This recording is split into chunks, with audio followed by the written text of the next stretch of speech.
அஸ்ஸலாமு அலைக்கும் வரஹ்மத்துல்லாஹி வபரகாத்துஹு. நம்ம எல்லாரும் ஒரு நாளாவது இந்த கேள்வி யோசிச்சிருப்போம், நான் ஏன் இந்த உலகத்துக்கு வந்தேன்? லைஃப்னா என்ன? படிக்க தானா? நல்ல வேலை கிடைக்க தானா? பணம் சம்பாதிக்க தானா? குடும்பம் அமைச்சிக்க தானா? இல்லை இதெல்லாம் விட ஒரு பெரிய பர்பஸ் இருக்கா?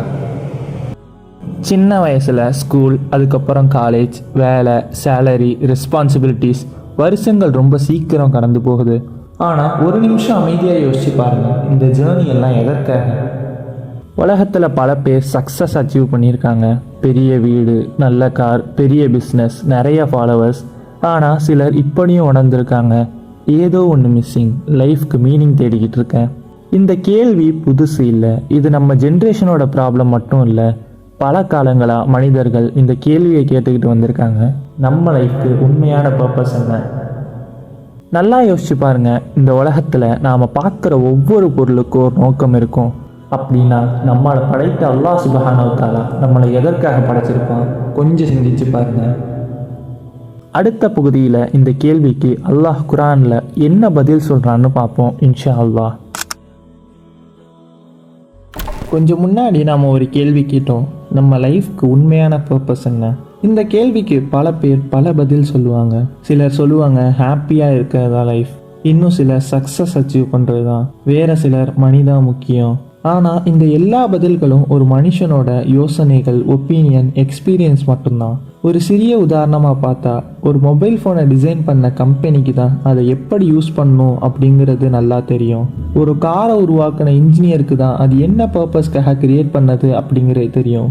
அதே மாதிரி நம்மளை படைத்த அல்லாஹ் சுப்ஹானஹு வ தஆலாவை விட நம்மளோட பர்பஸ் நல்லா தெரிஞ்சவங்க யாராச்சும் இருக்க முடியும் அப்படின்னு நினைக்கிறீங்களா? அதனால நம்ம லைஃபோட பர்பஸை கெஸ் பண்ணுற அளவுக்கு இஸ்லாம் நம்மளை விடலை.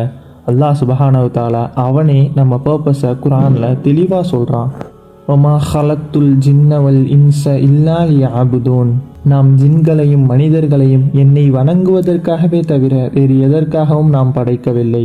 கொஞ்சம் யோசிச்சு பாருங்க, இந்த ஒரே ஒரு விஷயம் நம்ம லைஃப்பை பார்க்குற ஆங்கிளையே மாற்றிடுது. நாம் இந்த உலகத்துக்கு வந்தது ஒரு ஆக்சிடெண்ட் இல்லை, ஒரு கோஇன்சிடென்ஸ் இல்லை, பர்பஸ் இல்லாமல் நடந்த ஒரு சம்பவமும் இல்லை. அல்லாஹ் தெரிந்து அறிந்து ஒரு நோக்கத்தோட நம்மளை படைச்சிருக்கான். இந்த உண்மையை நம்ம புரிஞ்சுக்கிட்டா லைஃப்பில் நடக்கிற பல விஷயங்களை நாம் புது பார்வையில் பார்க்க ஆரம்பிச்சிடுவோம். படிப்பு, வேலை, குடும்பம், செல்வம் இவையெல்லாம் நம்ம படைப்போட முதன்மை நோக்கம் கிடையாது. மாறா இதுவெல்லாம் அல்லாஹ்வை நம்ம வணங்குவதற்கு உண்டான வாய்ப்புகள். இந்த ஆயத்தை படித்தவங்க சில பேர் மனசில் ஒரு கேள்வி வரும், வணங்குவதுனா என்ன? அது டெய்லி ப்ரேயர்ஸ் மட்டுமா? மஸ்ஜிதுக்கு போகிறது மட்டுமா? இல்லை அதை விட ஒரு பெரிய அர்த்தம் இருக்கா? இந்த கேள்விக்கு பதில் தெரிஞ்சுக்கிறது ரொம்ப முக்கியம். ஏன்னா இந்த ஒரு வார்த்தை இபாதத், அது சரியாக புரிஞ்சுக்கிட்டா இஸ்லாமை பார்க்குற நம்ம பார்வையே மாற்றிடும். அடுத்த பகுதியில் இபாதத் உண்மையிலேயே என்ன என்பதை குர்ஆன் மற்றும் சுன்னா வழியில் அமைதியாக பார்ப்போம் இன்ஷா அல்லாஹ். கொஞ்சம் முன்னாடி அல்லாஹ் சுப்ஹானஹு வ தஆலா நம்ம பர்பஸை தெளிவாக சொன்னான். நாம் ஜின்களையும் மனிதர்களையும் என்னை வணங்குவதற்காகவே தவிர வேறு எதற்காகவும் படைக்கவில்லை. ஆனால் இந்த ஆயத்தை படித்த உடனே ஒரு முக்கியமான கேள்வி வருது, வணங்குவதுனா என்ன? நம்ம தமிழில் வணங்குறது அப்படின்னு சொன்னால் பல பேர் மனசில் உடனே வர்றது பிரேயர், மஸ்ஜித், ரமதான் ஃபாஸ்டிங், குர்ஆன் ஓதுறது அப்படிங்கிறது தான். இதெல்லாம் கண்டிப்பாக இபாதத் தான். ஆனால் இபாதத்னா இது மட்டும் கிடையாது. இதுதான் பல முஸ்லீம்ஸ் கூட சரியாக புரிஞ்சிக்காத ஒரு முக்கியமான விஷயம். அரபிக்கில் இபாதத்னு சொல்லும்போது அது ஒரு சில விஷயங்களை மட்டும் குறிக்காது. ஒரு மனுஷன் அல்லாஹ்வை நேசித்து அவனுக்கு பணிந்து அவன் விரும்பும் வழியில் வாழ்க்கையை வாழ முயற்சி செய்கிறதும், அதுக்காக எடுக்கப்படுற ஒவ்வொரு ஹலாலான செயலும் அல்லாஹ்வின் முயற்சியை நாடி சின்சியராக செஞ்சோம் அப்படின்னா அதுவும் இபாதத்தாக மாறலாம். கொஞ்சம் எக்ஸாம்பிள்ஸோட பார்ப்போம். நீங்கள் உங்கள் பேரண்ட்ஸை மரியாதையோடு நடத்துகிறீங்க, அல்லாஹ் அப்படி செய்ய சொல்லியிருக்கான்னு தெரிஞ்சு செய்கிறீங்க, அது ஒரு இபாதத். நீங்கள் ஒரு கடையில் வேலை செய்கிறீங்க, யாரும் பார்க்கலன்னு தெரிஞ்சும் பொய் சொல்லாமல் ஹானஸ்டாக இருக்கிறீங்க, அல்லாஹ்வுக்காக அப்படி செய்கிறீங்க அப்படின்னா அதுவும் ஒரு இபாதத். ஒரு சிறு புன்னகை, ஒரு நல்ல வார்த்தை, ஒருவருக்கு உதவி பண்ணுறது, ஹலாலான வழியில் குடும்பத்துக்காக சம்பாதிக்கிறது, இவையெல்லாம் அல்லாஹ்வின் மகிழ்ச்சியை நாடி செய்யப்பட்டால் அதுவும் ஒரு இபாதத்தாக மாறும். ஆனால் இங்கே ஒரு முக்கியமான விஷயத்தை கவனிக்கணும். எல்லா நல்ல செயலும் ஆட்டோமேட்டிக்காக இபாதத்தாக மாறும் அப்படின்னு அர்த்தம் கிடையாது.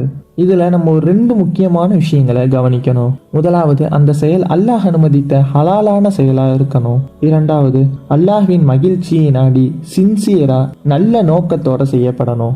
இந்த 2ம் சேரும்போது தான் சாதாரண வாழ்க்கையும் அர்த்தமுள்ள ஒரு இபாதத்தாக மாறும். இது யோசிச்சு பாருங்க, நம்ம இபாதத்னா சில நிமிஷம் ப்ரேயர் பண்ணுறது தான் நினச்சோம். ஆனால் அல்லாஹ் நம்ம லைஃபோட ஒவ்வொரு நாளையும் ஒவ்வொரு முடிவையும் அவன் பக்கம் நெருக்கமாக கொண்டு போகக்கூடிய ஒரு வாய்ப்பாக ஏற்படுத்தியிருக்கான். இது எவ்வளவு அழகான விஷயம் இல்லையா? ஆனால் இன்னும் நமக்கு ஒரு கேள்வி இருக்குது. அல்லாஹ் நம்ம இபாதத்தை ஏன் கட்டளையிட்டிருக்கான்? அல்லாஹ் எல்லாத்துக்கும் மேலான ரப்பு. அவனுக்கு நம்மளோட வணக்கங்கள்னால ஏதாச்சும் தேவை இருக்கா? இல்லை இபாதத்தோட முழு நன்மையும் நமக்கு தானா?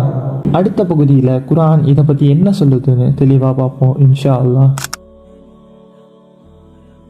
அல்லாஹ் நம்மளை வணங்க சொல்கிறான் அப்படின்னா நம்ம வணக்கங்கள் மூலமாக அல்லாஹ்வுக்கு ஏதாச்சும் தேவை இருக்கா? இந்த கேள்வி கேட்குறது தப்பு இல்லை, உண்மையை தேடி கேட்குற கேள்வி இது. ஆனால் அதுக்கான பதில் குர்ஆன்லேயே மிக தெளிவாக இருக்குது. மா உரீது மின்ஹும் மிர் ரிஸ்கின் வமா உரீது ஐயுத்இமூன். அவர்களிடமிருந்து எந்த பொருளையும் நான் விரும்பவில்லை, எனக்கு அவர்கள் உணவு அளிக்க வேண்டுமென்றும் நான் விரும்பவில்லை. இன்னல்லாஹ ஹுவ ரஸ்ஸகு துல் குவத்தில் மத்தீன். நிச்சயமாக அல்லாஹ் தான் அனைவருக்கும் உணவு அளித்து கொண்டிருப்பவன், பலம் மிக்கவன், உறுதியானவன். கொஞ்சம் கவனிங்க, அல்லாஹ் நம்ம கிட்ட சொல்லலை எனக்கு ஏதாவது வேணும் அப்படின்னு. அல்லாஹ் சொல்கிறான், நான் உங்களிடமிருந்து எதையும் கேட்கவில்லை. இது ரொம்ப பெரிய உண்மை. நம்ம அல்லாஹ்வை வணங்குறதுனால அவனோட மகிமை அதிகரிக்காது.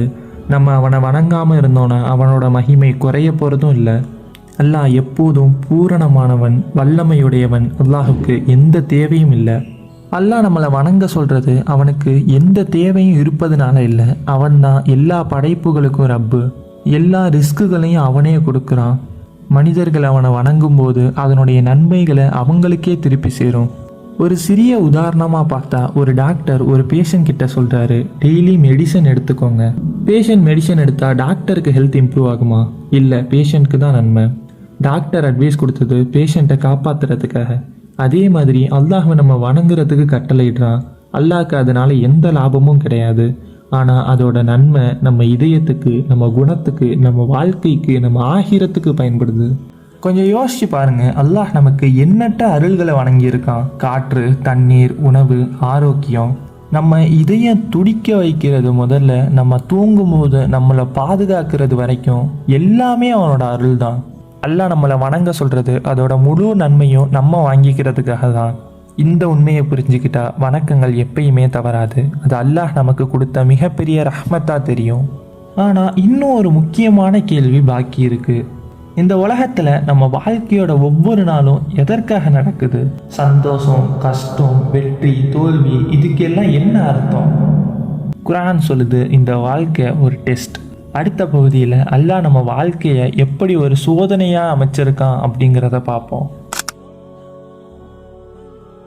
ஏன் சில நாட்கள் சந்தோஷமாக இருக்குது, சில நாட்கள் கஷ்டமாக இருக்குது? ஏன் ஒருத்தர் செல்வந்தர், இன்னொருத்தர் ஏழை? ஏன் ஒருத்தர் ஆரோக்கியமாக இருக்கார், இன்னொருத்தர் நோயோட போராடுறார்? இந்த எல்லா கேள்விக்கும் குர்ஆன் தெளிவான பதில் கொடுக்குது. அல்லதி ஹலக்தல் மௌத்த வல் ஹயாத்த லியபுலுவக்கும் ஐயுக்கும் அஹ்சனு அமலா வஹுவல் அஸீஸுல் கஃபூர். உங்களில் எவர் செயல்களால் மிகவும் அழகானவர் என்பதை சோதிப்பதற்காக அவன் மரணத்தையும் வாழ்வையும் படைத்தான். மேலும் அவன் யாவரையும் மிகைத்தவன், மிகவும் மன்னிப்பவன்.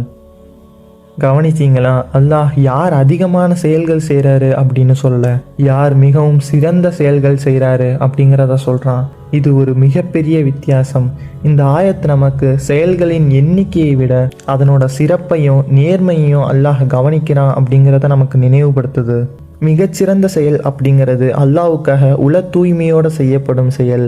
நபி ஸல்லல்லாஹு அலைஹி வஸல்லம் அவர்கள் காட்டி தந்த வழியில் பின்பற்றப்படும் செயல் அப்படிங்கிறத சொல்லுது. அதனால் ஒரு சின்ன நல்ல செயலும் சின்சியராக செஞ்சு சுன்னாவோட அடிப்படையில் இருந்தால் அல்லாஹ்விடத்தில் மிகுந்த மதிப்பு பெறலாம். ஒரு ஸ்கூல் எக்ஸாமை யோசிச்சு பாருங்கள். டீச்சர் எக்ஸாமுக்கு முன்னாடி பாடம் சொல்லி தருவார், வழிகாட்டுவார், ரூல்ஸையும் சொல்லிடுவார். அதுக்கப்புறம் எக்ஸாம் நடக்கும்போது அவர் ஆன்சரை சொல்ல மாட்டார், ஸ்டூடெண்ட்ஸ் எப்படி எழுதுறாங்கன்னு தான் பார்ப்பாரு. அதே மாதிரி இந்த துனியா நமக்கான ஒரு பர்மனண்ட் வீடு கிடையாது. இது ஒரு எக்ஸாமினேஷன் ஹால். அல்லாஹ் நமக்கு அறிவை கொடுத்துருக்கான், குரானை கொடுத்துருக்கான், நபிகளை அனுப்பியிருக்கான், ரைட் ராங் எதுன்னு தெளிவாக சொல்லியிருக்கான். இப்போது நம்ம என்ன தேடி தெரிஞ்சுக்கிறோம் அப்படிங்கிறது தான் இந்த டெஸ்ட். இந்த உண்மையை புரிஞ்சுக்கிட்டா கஷ்டம் என்ன வந்தாலும் ஏன் எனக்கு மட்டும்னு யோசிக்காம இந்த சோதனையை அல்லாவுக்கு பிடிச்ச மாதிரி நான் எப்படி நடந்துக்குவேன் அப்படிங்கிறத யோசிக்க ஆரம்பிப்போம். சந்தோஷம் வந்தாலும் இது என்னோட அச்சீவ்மெண்ட்னு நினைக்காம இதுவும் அல்லாவோட ஒரு சோதனை, இந்த அருளை நான் எப்படி பயன்படுத்திப்பேன் அப்படின்னு யோசிப்போம். அப்போது வாழ்க்கையோட ஒவ்வொரு நிலையும் அல்லாஹோட நெருக்கத்துக்கு ஒரு வாய்ப்பாக மாறும். ஆனால் இந்த டெஸ்ட்டில் உலகம் சொல்கிற சக்ஸஸும் அல்லாஹ் சொல்கிற சக்ஸஸும் ஒன்றா? பெரிய வீடு, பெரிய சேலரி, பெரிய பொசிஷன், இதுதான் உண்மையான வெற்றியா இல்லை குரான் நமக்கு வேறு ஒரு டெஃபினிஷன் கொடுக்குதா? அடுத்த பகுதியில் உண்மையான சக்ஸஸ் என்ன அப்படிங்கிறத பார்ப்போம் இன்ஷா அல்லாஹ். கொஞ்சம் முன்னாடி இந்த வாழ்க்கை அல்லாஹ் அமைத்த ஒரு சோதனைன்னு பார்த்தோம். ஆனால் ஒரு டெஸ்ட்னா அதில் வெற்றி இருக்கும், தோல்வியும் இருக்கும். அப்போது இந்த வாழ்க்கையோட உண்மையான வெற்றி என்ன? உலகம் பார்க்குற வெற்றியும் அல்லாஹ் சொல்கிற வெற்றியும் ஒன்றா? நம்ம சமுதாயத்தில் சக்ஸஸ்னால் உடனே நம்ம மனசில் வர்றது நல்ல சேலரி, பெரிய வீடு, புது கார், நல்ல பொசிஷன். இதெல்லாம் அல்லாஹ் கொடுக்கும் அருள்களாகவும் இருக்கலாம், இல்லை சோதனைகளாகவும் இருக்கலாம். ஆனால் இது எதுவுமே ஒரு மனிதன் உண்மையிலேயே வெற்றி பெற்றுட்டான் அப்படின்னு நிரூபிக்காது. சூரா ஆலி இம்ரானோட 185வது வசனத்தை கேளுங்க. زحزح عن النار وأدخل الجنة فقد فاز وما الحياة الدنيا إلا متاع الغرور. இந்த ஆயத்தோட அர்த்தம், யார் நரகத்திலிருந்து காப்பாற்றப்பட்டு ஜன்னத்தில் நுழையப்படுவாரோ அவர் தான் உண்மையிலேயே வெற்றி பெற்றவர். இந்த உலக வாழ்க்கை ஏமாற்றக்கூடிய சுகத்தை தவிர வேறொன்றும் இல்லை. அல்லாஹ் உண்மையான வெற்றியை சேலரியில் அளக்கலை, செல்வத்தில் கொடுக்கல. அல்லாஹ் சொல்கிறான், நரகத்திலேருந்து காப்பாற்றப்பட்டு சொர்க்கத்தை அடைகிறது தான் உண்மையான வெற்றி. இதுதான் குரான் நமக்கு கொடுக்குற சக்ஸஸோட டெஃபனிஷன். உண்மையான வெற்றி அல்லாவின் திருப்தியை அடைந்து ஆகிரத்தில் ஜன்னத்தை அடைகிறது தான். அதனால் ஒரு முஸ்லீம் துனியாவை புறக்கணிக்க மாட்டான். படிப்பான், உழைப்பான், ஹலாலாக சம்பாதிப்பான், குடும்பத்தை பார்த்துக்குவான். ஆனால் இதெல்லாம் அல்லாவோட மகிழ்ச்சியை நாடி செய்யப்படும் வழிமுறைகளே தவிர முடிவு இல்லை. இந்த எபிசோடு முழுக்க நம்ம ஒரே ஒரு கேள்விக்கு தான் பதில் தேடணும். அல்லாஹ் நம்ம ஏன் படைச்சான்? குரான் நமக்கு சொன்ன பதில் மிகவும் தெளிவானது. அல்லாஹ் நம்மளை பர்பஸ் இல்லாமல் படைக்கலை. நம்ம வாழ்க்கை ஒரு கோஇன்சிடென்ஸ் கிடையாது. அல்லாஹ் சுப்ஹானஹு வ தஆலா அவனை வணங்குவதற்காக மட்டுமே நம்மளை படைச்சான். அந்த வணக்கம் ப்ரேயர் மட்டும் இல்லை, லைஃப் முழுக்க அல்லாஹோட வழிகாட்டுதல் படி வாழ முயற்சி செய்யும் ஒரு பயணம். அதே நேரத்தில் அல்லாஹ்வுக்கு நம்மளுடைய வணக்கங்கள்னால எந்த தேவையும் இல்லை. அவன் எல்லா தேவைகளையும் கடந்தவன். நம்மளோட வணக்கங்களோட நன்மை நமக்குத்தான். மேலும் இந்த துனியா நமக்கான நிரந்தர வீடு இல்லை, இது ஒரு டெஸ்ட். ஒவ்வொரு நாளும் ஒவ்வொரு முடிவும் அல்லாஹ்வின் பக்கம் நம்மை நெருக்கமாக கொண்டு போகக்கூடிய ஒரு வாய்ப்பு.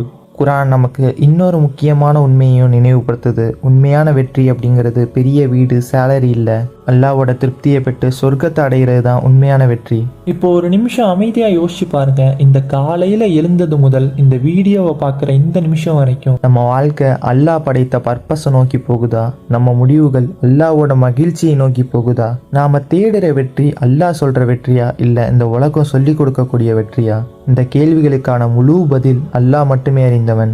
ஆனால் இந்த நிமிஷத்துலேருந்து நம்ம பர்பஸை நினைவுபடுத்தி அல்லாவோட பக்கம் ஒரு சின்ன ஸ்டெப்பை எடுத்து வைக்கலாம். இந்த எபிசோடு முடிஞ்ச பிறகு ஒரு சில நிமிஷங்கள் இதை பற்றி யோசிங்க. இந்த எபிசோடில் சொன்ன குரானோட வசனங்களை முழுமையாக படித்து அதோட அர்த்தத்தை புரிஞ்சுக்கோங்க. அப்புறம் உங்களுக்கு நீங்களே இன்னைக்கு நம்ம செஞ்ச செயல்களில் எது அல்லாவோட மகிழ்ச்சியை நாடி செய்யப்பட்டது அப்படிங்கிற கேள்வியை கேளுங்க.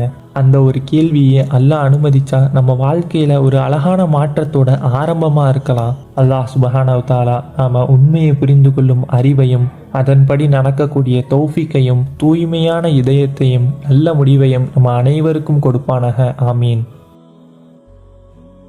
இந்த ஃபவுண்டேஷன் கோர்ஸோட நெக்ஸ்ட் எபிசோட அல்லாஹ்வை சரியாக வணங்க வேணும்னா முதல்ல அல்லாஹ் யார் என்பதை நம்ம தெளிவாக புரிஞ்சுக்கணும். அதை குரான் மற்றும் சுன்னாவோட வெளிச்சத்தில் தெளிவாக தெரிஞ்சுப்போம் இன்ஷா அல்லாஹ். அஸ்ஸலாமு அலைக்கும் வரஹ்மத்துல்லாஹி வபரகாத்துஹு.